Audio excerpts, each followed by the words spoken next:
بسم الله الرحمن الرحيم. إن الحمد لله نحمده ونستعينه ونستهديه ونعوذ بالله من شرور أنفسنا ومن سيئات أعمالنا. أيها الأحباب الكرام، أحييكم تحية الإسلام الخالدة. السلام عليكم ورحمة الله وبركاته. يقول الحق سبحانه وتعالى في محكم تنزيله: لسان الذي يلحدون إليه أعجمي وهذا لسان عربي مبين. صدق الله العظيم. بهذه الآية المباركة نفتتح البرنامج ونختتم بها في قناة سلام الإعلامية المباركة، وفي لقاء أسبوعي في برنامج مع اللغة العربية. أنا سعيد غاية السعادة أن ألتقيكم، وأرجو أن تكونوا دوما في أمان الله وحفظه، ويثيبكم الله سبحانه وتعالى أجر المشاهدة ولنا أجر المحاولة. أيها الأحباب الكرام، لعلكم تذكرون في حلقة أخيرة وقبلها قلت سندخل إلى كنز الكاتب المفكر الإسلامي الشاعر الأديب الفيلسوف الصحفي الكبير الأستاذ عباس محمود العقاد رحمة الله عليه، لندخل في عبقرياته. أنا تستهويني تلك العبقريات التي قرأناها منذ زمن بعيد، ولكن أيضا في هذا الزمن أن نجدد في العبقريات. وسأدخل إلى عبقريات الخلفاء الراشدين، نبدأه من الخليفة العبقري عبقرية الصديق أبو بكر الصديق رضي الله عنه وأرضاه، وسنكمل الصحابة الأجلاء الخلفاء الراشدين الأربعة. ومحمود عباس محمود العقاد، أيها الإخوة والأخوات، يختلف كثيرا عن أولئك الذين كتبوا في الإسلاميات. رجل ملتزم، ورجل خطه كان إسلاميا، ويمتاز بعدة مواهب، وفي نفس الوقت تميز، ويكفي أنه يكفيه العبقريات حتى لو لم يكتب أي شيء غير العبقريات، وبدأها طبعا بعبقرية محمد صلى الله عليه وسلم رسولنا الكريم. ارتأيت في سلسلة حلقات ستكون عن العبقريات، ودوما عندما نتحدث عن العقاد فإننا نعرف جيدا أننا ندخل منعطفا ليس سهلا، لأنه العقاد. والذي يدخل إلى كنز العقاد، هذه صورته، أنا حاولت أظهر صورة العقاد رحمة الله عليه. ربما الصورة ما مش واضحة، لكن إن شاء الله أنا أملك الإخوة الأعزاء في الإخراج والمونتاج ليدخلوا لنا صورة العقاد إن شاء الله. هو مدخل ليس أمرا سهلا، ولكننا إن شاء الله نبتغي الأجر، ولنا أجر المحاولة أن نتحدث عن العقاد. وأنا حقيقة في مسيرتي الإعلامية قرأت شيئا من أشعاره في الإذاعة والتلفزيون التي كنت أعمل بها أيام تواجدنا في أسمرة. بعد ذلك ما كثير يعني، ولأن هذه القناة هي رؤيتها إسلامية دعوية، فمثل هؤلاء هذا هو مكانهم. أولا، الشيء الآخر أن كتابات العقاد فيها أكثر من أبعاد. أولا فيها اللغة السليمة، يعني شاعر يكتب حتى نثره هو شعر يعني، وفي ذات الوقت هو ملتزم وأمين كذلك في سردياته التاريخية. وفي نفس الوقت أنت عندما تقرأ العقاد في عبقرياته وفي كل شيء، فأنك تخرج بحصيلة معرفية وحصيلة لغوية. وبالتالي دعونا نتحدث أول تعريفا له. من هو عباس محمود العقاد؟ تعريف، طبعا أن تعرف العقاد بحد ذاته تحتاج إلى حلقة كاملة، ولكن سنقدم ملخص لما كتب عنه هذا الشاعر الفيلسوف الصحفي الكاتب المؤرخ.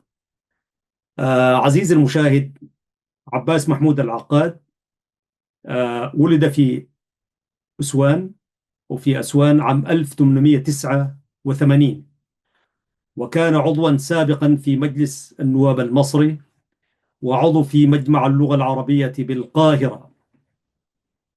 وهو رجل عصامي لا يحمل الشهادات الجامعية التي يعني يحملها كثير من الناس، ولكن يعني العقاد كان فاق الجامعات الشهادات.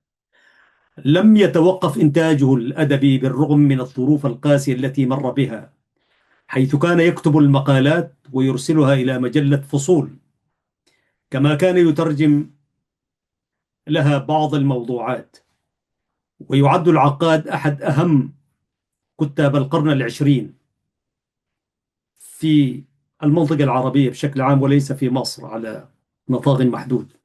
وقد ساهم العقاد بشكل كبير في الحياة الأدبية والسياسية، وأضاف للمكتبة العربية أكثر من 100 كتاب في مختلف المجالات.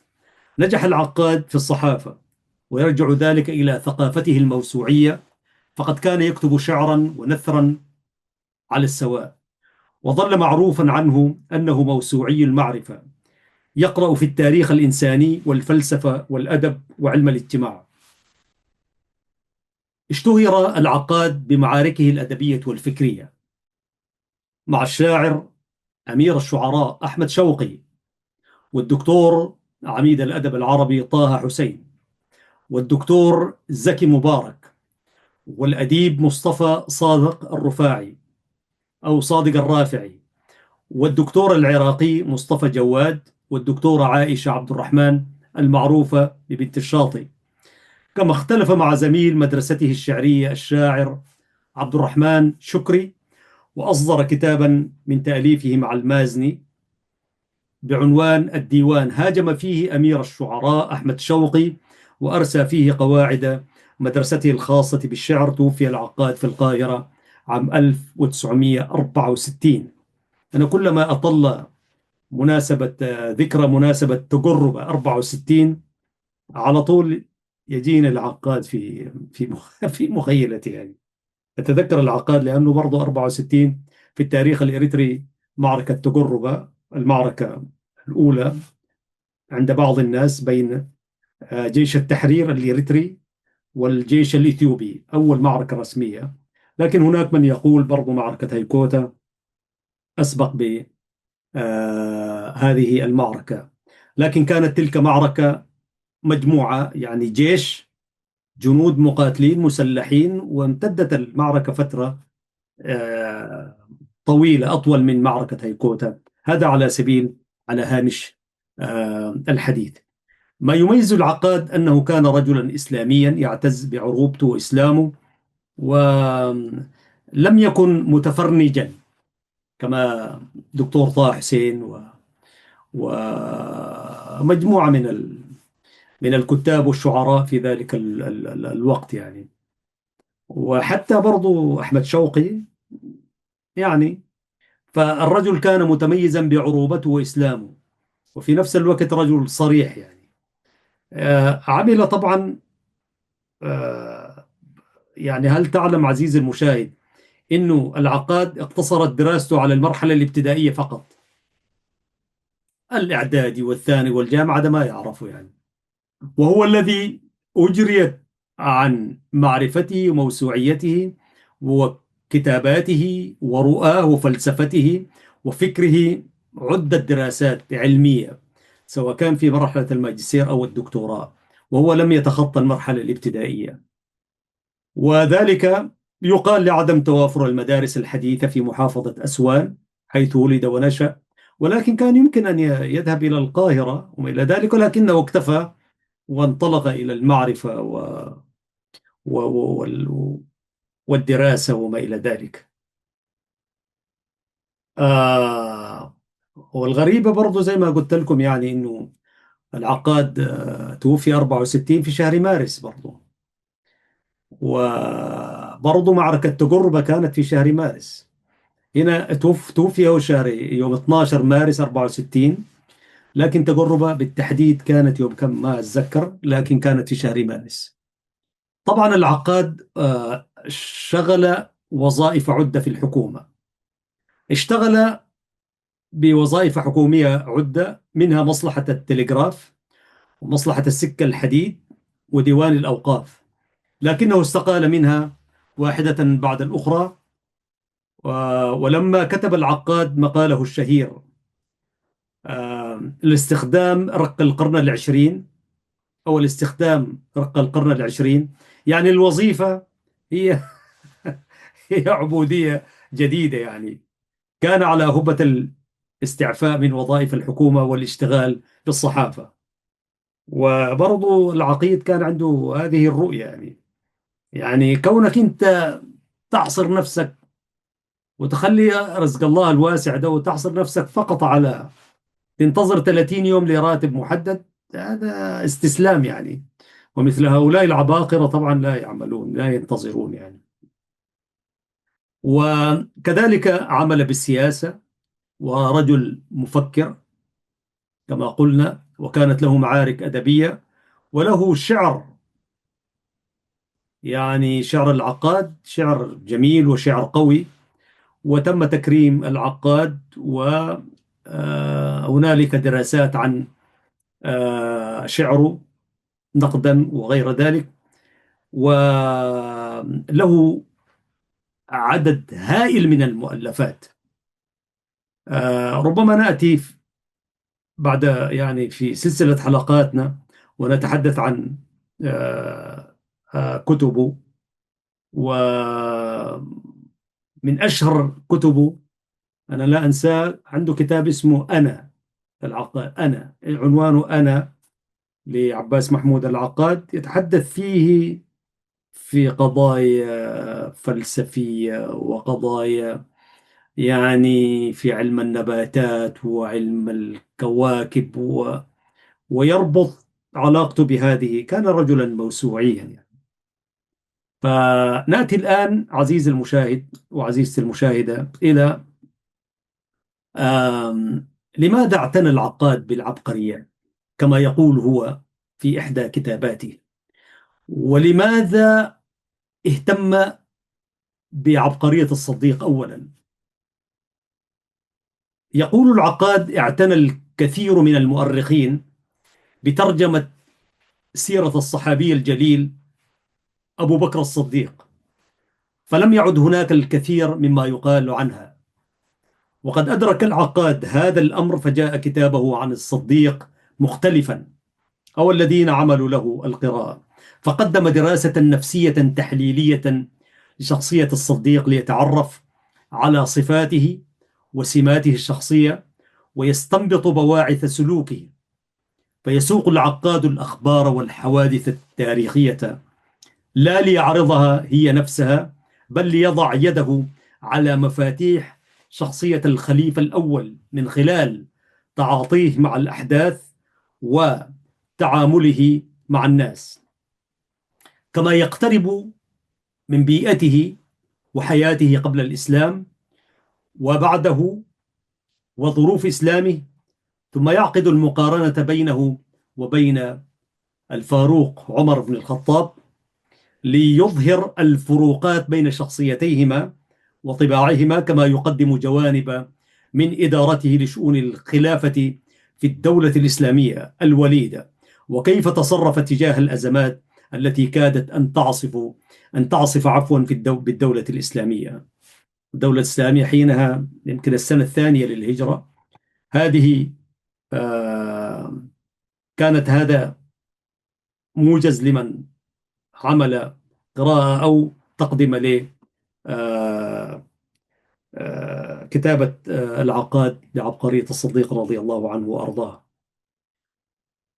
ومعلوم أنه يعني العبقرية هو كتب في، بالنسبة لعبقرية الصديق عزيز المشاهد، كتب في 12 فصلا، وعمل تقدمة بنفسه وسنقرأ جزءا منها.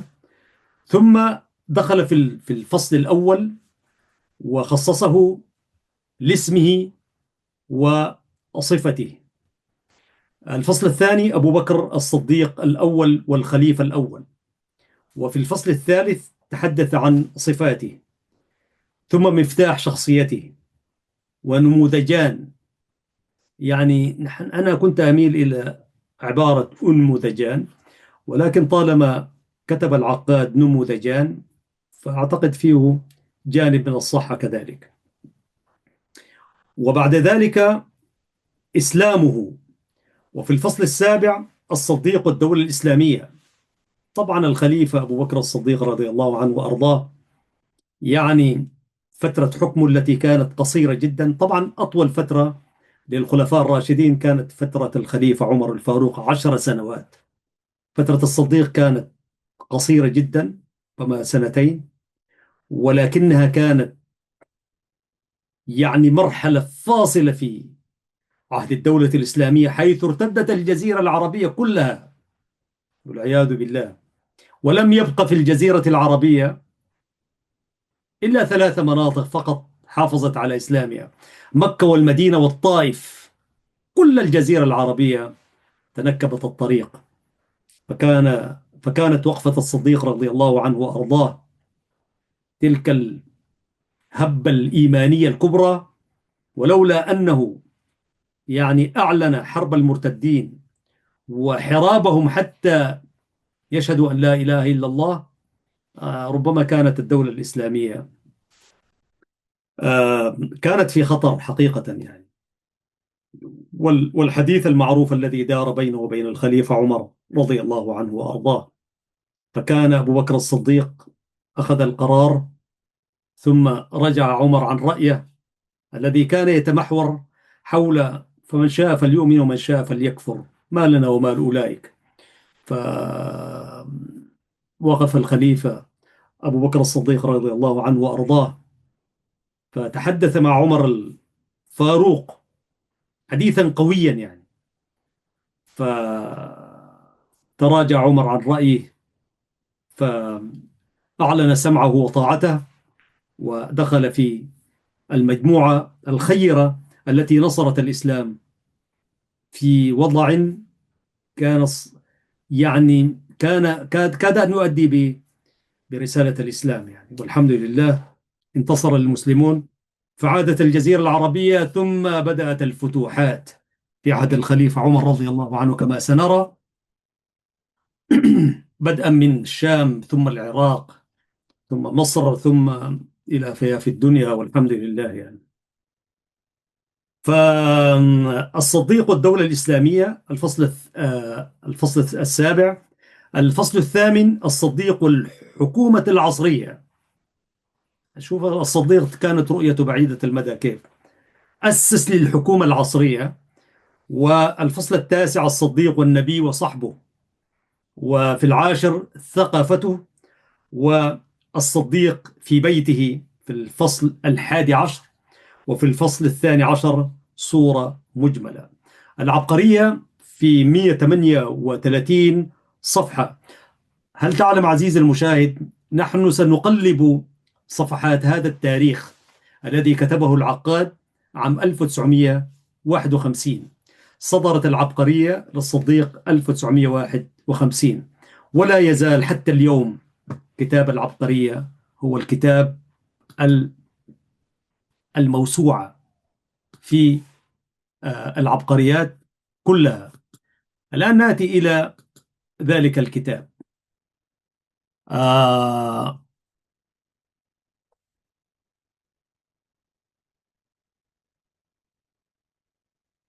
العنوان هو طبعا عبقرية الصديق، تأليف عباس محمود العقاد. نترحم عليه كذلك يعني. فهذا الكتاب كما قلت صدر عام 1951، وصدر عن مؤسسة هنداوي، ولم يقدم من يقدم للعقاد في كتابه يعني إلا بنفسه. خلونا أول سطر ماذا قال العقاد في تقديم كتابي هذا عن أبي بكر الصديق: أقول ما قلته في عبقرية محمد وعبقرية عمر وكل كتاب من هذا القبيل، وفحواه أنني لا أكتب ترجمة للصديق رضي الله عنه، ولا أكتب تاريخا لخلافته وحوادث عصره، ولا أعنى بالوقائع من حيث هي وقائع، ولا بالأخبار من حيث هي أخبار. فهذه موضوعات لم أقصدها، ولم أذكر في عناوين الكتب ما يعد القارئ بها ويوجه استطلاعه إليها، ولكنما قصدت أن أرسم للصديق صورة نفسية تعرفنا به وتجلو لنا خلائقه وبواعث أعماله، كما تجلو الصورة ملامح من تراه بالعين. فلا تعنينا الوقائع والأخبار إلا بقدر ما تؤدي أداءها في هذا المقصد الذي لا مقصد لنا غيره. ولغة مقصد، وهي قد تكبر أو تصغر، فلا يهمنا منها الكبر أو الصغر إلا بذلك المقدار. ولعل حادثا صغيرا يستحق منا التقديم على أكبر الحوادث إذا كانت فيه دلالة نفسية أكبر من دلالته، ولمحة مصورة أظهر من لمحته، بل لعل كلمة من الكلمات الموجزة التي تجيء عرضا في بعض المناسبات، أي الحوادث كبيرها وصغيرها في مقياس التاريخ. ومن همنا أن تكون الصورة صادقة كل الصدق في جملتها وتفصيلها.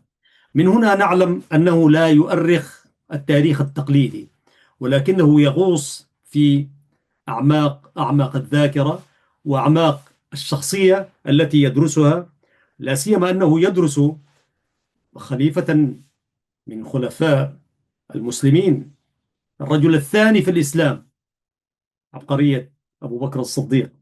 وكما قرأنا أن العبقرية عبقرية عمر بدأها قبل الصديق. هو أعتقد أنه خليفة عمر عنده لو رؤية، ولا كيف بدأ بذلك. هذا تحليل شخصي يعني.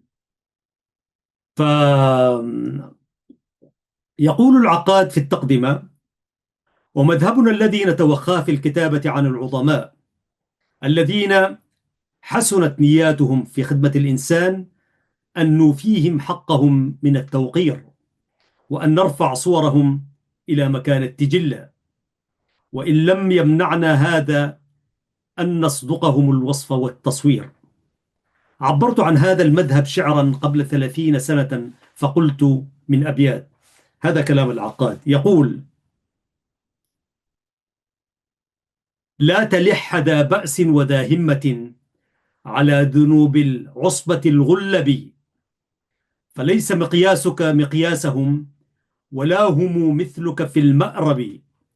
انظر إلى ما خلفوا بعدهم من المعالي ثم لم واعتبي، من ركب الهائل من أمره فعذره من ذاك المركب.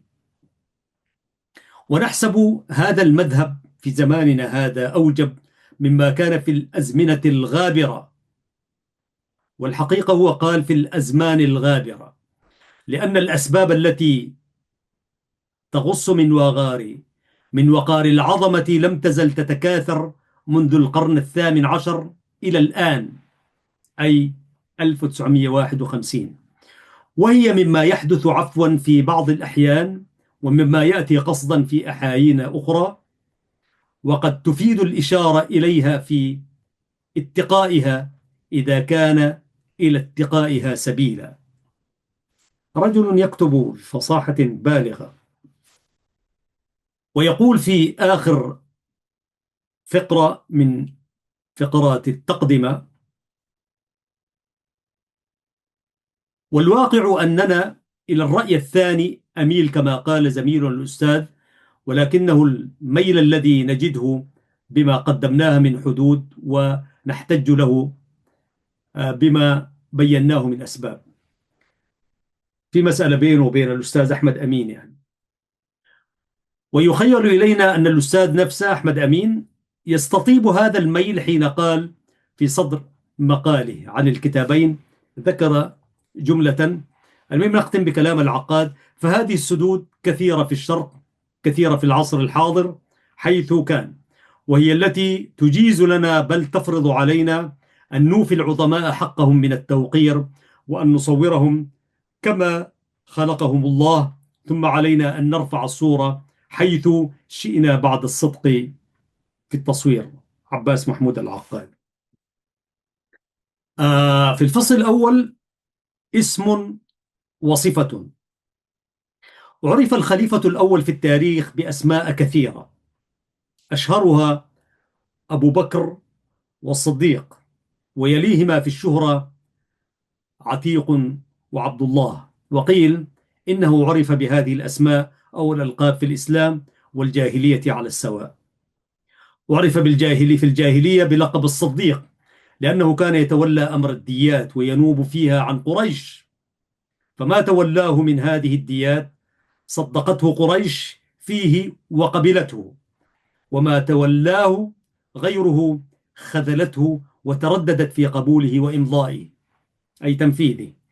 وعرف بالعتيق لجمال وجهه من العتاقة وهي الجودة في كل شيء، وقيل بل من العتق لأن أمه لم يكن يعيش لها ولد، فاستقبلت به الكعبة وقالت اللهم إن هذا عتيقك من النار فهبه لي، فعاش فعرف باسم عتيق. وقيل غير ذلك، إنه أحد 3 أبناء هم عتيق ومعتق ومعيتق، سموا بذلك تفاؤلا بالعيش والعتق من الموت في الجاهلية طبعا. وعرف كما قيل في بعض الروايات باسم عبد الكعبة في الجاهلية، ثم عبد الله في الإسلام. وسمي في الإسلام بالصديق لأنه صدق النبي محمد صلى الله عليه وسلم في حديث الإسراء، وبالعتيق لأنه عليه السلام بشره بالعتق من النار. ومن الجائز أنه عرف بهذه الألقاب على محملها في الجاهلية ومحملها في الإسلام، ففي حياته وسيرته قبل الإسلام وبعده ما يحقق هذه التسمية أو هذا التلقيب من اللقب. وعندنا مثل بالتقريت يقول سنيت من طباب حاتة. على فكرة هؤلاء الخلفاء وكل الذين من الصحابة كذلك، يعني من المهاجرين والأنصار الذين يعني كان لهم دورا كبيرا في نشر الإسلام وتقوية تعاضده والفداء والمساهمة في نشر هذا الإسلام. لو نظرت إليهم حتى في سيرهم الجاهلية، في جاهليتهم يكونون كانوا أقرب إلى، يعني حيث جاء الإسلام أن يتمم مكارم الأخلاق، كانوا أقرب إلى الأخلاق، لا تجد فيهم ذلك الشطح الشديد. يعني في مجمل أولئك الذين اختارهم الله من الصحابة ومن الصحابة من المهاجرين والأنصار. والنبي صلى الله عليه وسلم وصفهم بما وصفهم أولئك أصحابي حديث كثير يعني. فأبو بكر الصديق في جاهليته كان صديقا وفي إسلامه كان صديق. ولد للسنة الثانية أو الثالثة من عام الفيل، فهو أصغر من النبي صلى الله عليه وسلم بنحو 2 سنين، وهو عبد الله بن عثمان الذي عرف باسم أبي قحافة. ويلتقي نسبه ونسب النبي صلى الله عليه وسلم عند مرة بن كعب بعد 6 آباء، وكلا أبويه من بني تيم، وهم قوم اشتهر رجالهم بالدماثة والأدب، واشتهرت نساؤهم بالدل والحظوة. وقيل إن بنات تيم أدل النساء وأحظاهن عند الزواج، وربما كان مرجع ذلك إلى طول عهد القبيلة بحياة المدينة وأشغالها. ومهما يكن من أثر المعاملة الودية وآداب الأسرة والمدينة في بني تيم، فهذه الآداب واضحة في أسرة الصديق رضي الله عنه أجمل وضوح.